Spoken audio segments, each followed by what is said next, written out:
আসসালামু আলাইকুম, সবাইকে তাহলে বেলা শুনি। আজকে আমি বেগুন দিয়ে চপ বানাইমু, আপনারা দেখবা সবে। বেগুনগুলা এইভাবে কাটিয়া নিছি।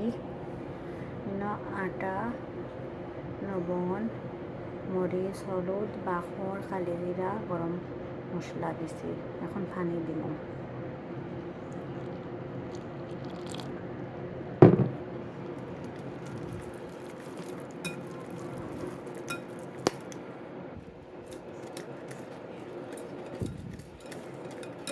এইভাবে গুলবা নিব।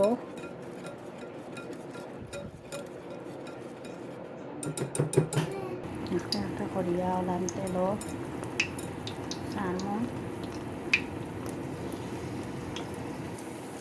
ওলান সারছি সব তেল কাপসানারি নিয়েও দেখক আমার এইগুলা কিলাম ফুলিয়া উঠে। আপনার এদিন কইসেন, আমি তো সেদিন খালি জাস্ট এমনি দেখাইছি।